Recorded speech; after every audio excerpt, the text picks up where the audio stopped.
नमस्कार, मैं खुशबू कुमारी। आप देख रहे हैं वेब इंडिया न्यूज। यहाँ दी जाती है तमाम सटीक और सही खबरें सबसे पहले आप तक। इस समय की सबसे बड़ी खबर बिहार राज्य के पश्चिम चंपारण जिला के नरकटियागंज क्षेत्र से आ रही है।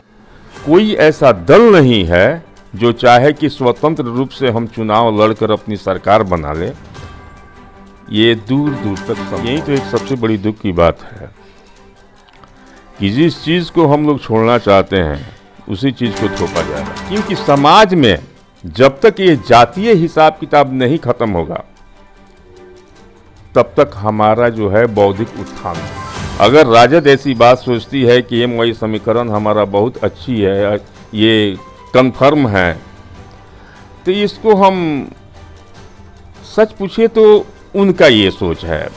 हम इस चीज को सही नहीं मानते। जहाँ तक आपने एक बहुत अच्छी बात कही, रहबर, हंसी आती है, दुख भी होता है, रहबर तो एक ही है। वेलकम बैक, मैं रईस और आप देख रहे हैं वेब इंडिया न्यूज़।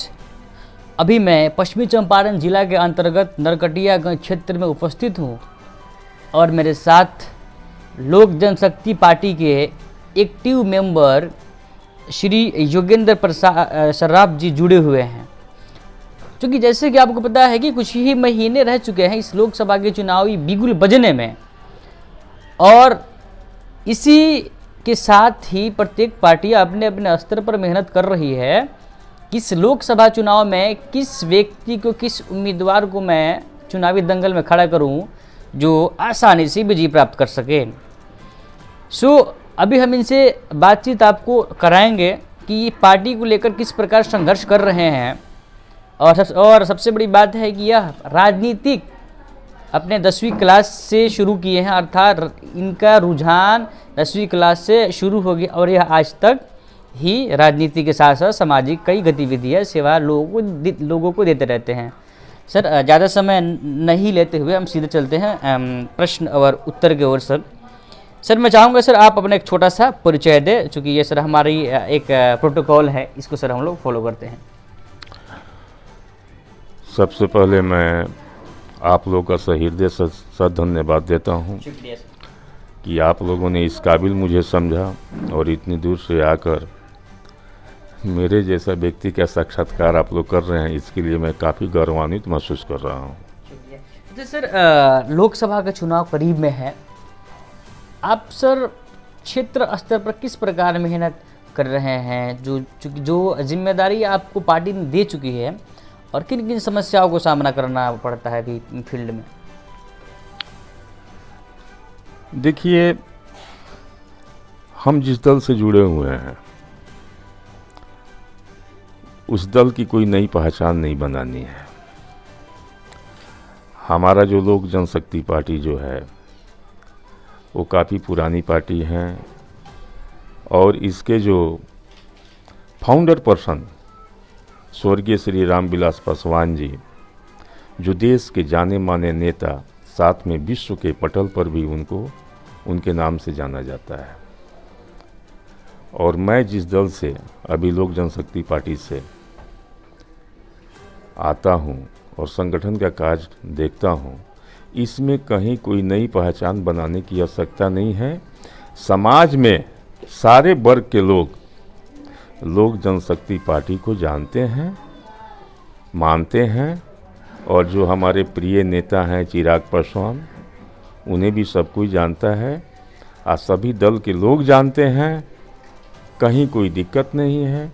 रही बात संगठन की, तो संगठन के विषय में आप जो पूछना चाहें मैं बताने के लिए तैयार हूँ। अच्छा सर, अभी हाल ही में जो हमारे इंडिया महागठबंधन एक वजूद में बनकर आया है, सर क्या लगता है कि लोकसभा के चुनाव में कि आप लोगों पर इंडिया महागठबंधन प्रभाव डाल पाएगी?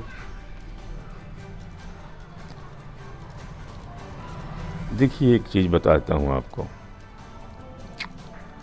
जो भी राजनीति करते हैं जिस दल से हो, चाहे वो कांग्रेस हो, राजद हो, तो उन लोगों के साथ एक मजबूरी है। और आज का जो समय है, गठबंधन की राजनीति ही कार्य करेगी। कोई ऐसा दल नहीं है जो चाहे कि स्वतंत्र रूप से हम चुनाव लड़कर अपनी सरकार बना लें, ये दूर दूर तक संभव नहीं है। और रही बात ये गठबंधन की, तो ठीक है, अच्छी बात है, सबका अपना सोच है, सब कोई अपना कार्य कर रहा है। ये जो क्या कहते हैं चुनाव है, चुनाव में सब कोई अपना आएगा, अपने अपने हिसाब में कार्य करेगा। लेकिन ऐसी कोई बात नहीं है। हम जिस दल से जुड़े हुए हैं, जिस गठबंधन से जुड़े हुए हैं, तो सबसे पहले तो मैं उसी का प्राथमिकता दूंगा। अच्छा सर, फिलहाल और हाल ही में बिहार में जातीय आधारित जनगणना हुई है सर, क्या लगता है कि इसका प्रभाव इस चुनाव में पड़ेगा? यही तो एक सबसे बड़ी दुख की बात है कि जिस चीज़ को हम लोग छोड़ना चाहते हैं उसी चीज़ को थोपा जा रहा है। मैं जातीय जनगणना के विषय ये बारे में मैं उसके पक्षधर नहीं हूँ। जहाँ तक जात पात की बात आती है और जातीय राजनीति की बात आती है, तो मैं बिल्कुल उससे कटा हुआ हूँ। मैं बिल्कुल उसके पक्षधर नहीं हूँ, क्योंकि समाज में जब तक ये जातीय हिसाब किताब नहीं खत्म होगा, तब तक हमारा जो है बौद्धिक उत्थान नहीं होगा। राजनीति में क्या चीज जाती है साहब? ये तो सामाजिक उत्थान की बात है। हम समाज के लिए लड़ते हैं, किसी एक जात के लिए तो हम लड़ते नहीं हैं। हम जहां रहते हैं सभी जाति के लोग रहते हैं। अगर हम रिप्रेजेंट करते हैं किसी दल का, तो उस दल में तो नहीं लिखा हुआ है कि फलां जाति को ही सपोर्ट करें हम। और जब हम राजनीतिक जीवन जी रहे हैं और राजनीति कर रहे हैं, तो मेरे लिए सभी जाति के लोग सर्वमान्य है, सर्वप्रिय हैं। हम जाति का बात क्यों करें? लेकिन सर, हम हाल ही में देखें राष्ट्रीय जनता दल एक समीकरण पर काफ़ी फोकस करते आ रही है, जिसको MY की समीकरण हम लोग कहते हैं। लेकिन लेकिन इस लोकसभा के चुनाव में उनकी पार्टी के जो भी नेतागण है वो कह रहे हैं अब A to Z की पार्टी मतलब कि हो गई है सर। क्या आप जब मामला हो आपके सपनों का घर का तो समझौता कैसा? जी हाँ, अब आपका भी सपना होगा साकार।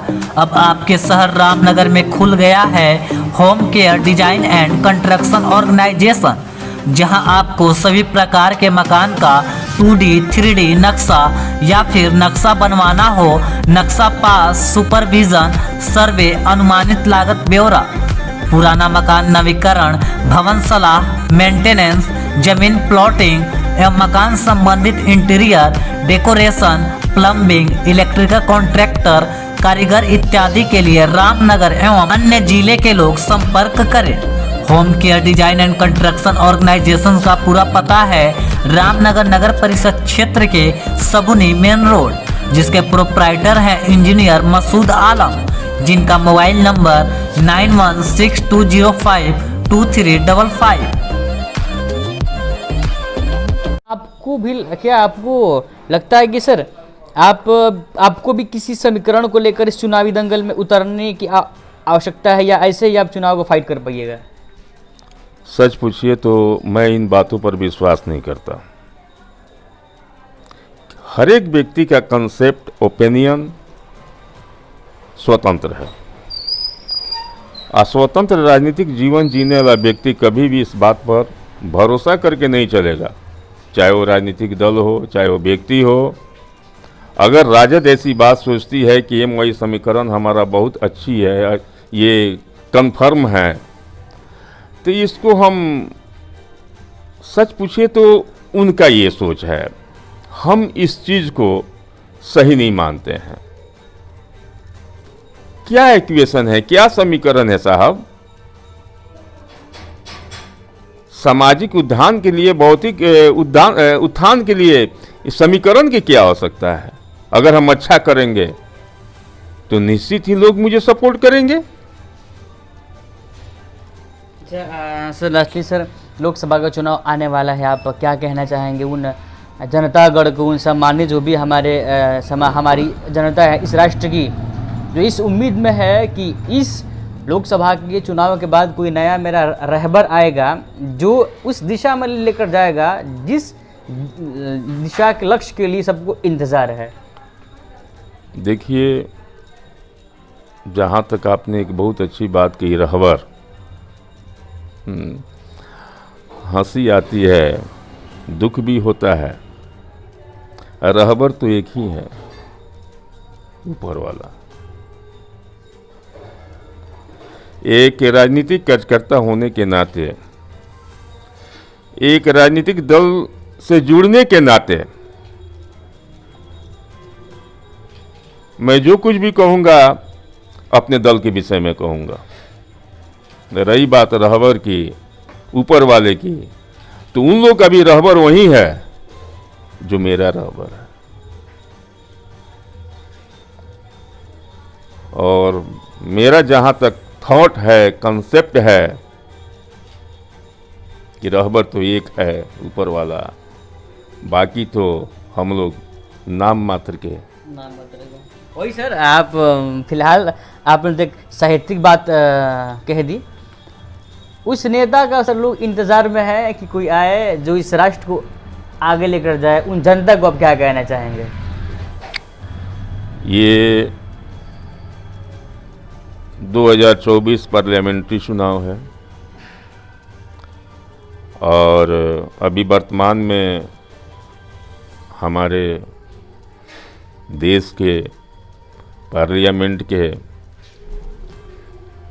रहबर तो एक ही आदमी को मान रहे हैं, श्री नरेंद्र मोदी जी को, जो भी वर्तमान में प्रधानमंत्री हैं। और 2024 तो अभी आया भी नहीं है, न चुनाव हुआ है। अरे बाकी सर, आप इशारे में सर कुछ कहना चाहते हैं? तो जहाँ तक सवाल है कि अगर हमें लाइसेंस करें तो बहुत सारी बातें आएंगी सामने, लेकिन मैं आलोचना में विश्वास नहीं करता, समीक्षा में विश्वास करता। समीक्षा के अंतर्गत गुण और दोष दोनों आते हैं, लेकिन आलोचना सिर्फ आलोचना ही होता है किसी व्यक्ति का। तो व्यक्ति को थोड़ा सा ये बात संभल कर बोलना चाहिए और कहना चाहिए। अगर नहीं जानकारी हो तब, अगर जानकारी हो तो सिर्फ समीक्षा करें, किसी विषय का समीक्षा करें। और जब समीक्षा का समय आएगा तो निसंदेह समीक्षा की जाएगी, समीक्षा की जाएगी। जी सर, आपका सर बहुत बहुत धन्यवाद। तो ये थे लोक जनशक्ति पार्टी के एक एक्टिव मेंबर योगेंद्र सर्राफ जी, जिन्होंने अपनी पार्टी की तरफ से बातों को बेबाकी से रखी और इन्होंने ओपनली तो नहीं बताई, लेकिन इशारे में बता दिया है कि जनता को क्या करना चाहिए और क्या नहीं करना चाहिए। चलिए, तब तक देखते हैं कि अगला अपडेट आने तक क्या जनता अपनी इस एक वोट के जरिए इस राष्ट्र में कुछ बदलाव लाना चाहती है या किस प्रकार लाना चाहती है, सकारात्मक या नकारात्मक, ये जनता के ऊपर डिपेंड करेगा। लेकिन एक तो बात है कि इस लोकसभा का चुनाव बिल्कुल अलग थलग होगा, क्योंकि इसमें बड़ी बड़ी पार्टियां अब राजनीतिक फील्ड में अभी से प्रयास कर रही है इस चुनावी दंगल को विजय प्राप्त कैसे की जाए। तब तक के लिए विजिट कीजिए हमारे चैनल। मैं रईसुल आजम, कैमरा पर्सन कलीम कुरैशी के साथ वेब इंडिया न्यूज़, नरकटियागंज। बेहतर उपचार, सुरक्षित परिवार। जब मामला हो सेहत का तो समझौता कैसा? जी हाँ, आपको सभी बीमारियों से निजात दिलाने के लिए खुल गया आपके शहर रामनगर में गुड हेल्थ क्लिनिक, जहां आपको आपके स्वास्थ्य के लिए मिलेगा 24 घंटे उपचार की सुविधा, जहां कम खर्च में डॉक्टर आई आलम के द्वारा मिलेगा बेहतर इलाज, जहां जोड़ दर्द, साइटिका, चोट, सूजन एवं टूटा फूटा प्लास्टर एवं ऑपरेशन की सुविधा, बुखार, खांसी, सर्दी, निमोनिया, दम फूलना, जलन होना, पेट, छाती, गुर्दा, लीवर, किडनी, प्रोस्टेट, पेशाब की थैली का उत्तम इलाज, महिलाओं के बच्चेदानी, मासिक गड़बड़ी, सफ़ेद पानी एवं ब्लड गिरना, लिकोरिया, गांठ हो जाना, बांझपन एवं पथरी के मरीज का 100% सफल इलाज। गुड हेल्थ क्लिनिक का पूरा पता है रामनगर नगर परिषद क्षेत्र के Nairanapur ward number 10 SN public school के समीप।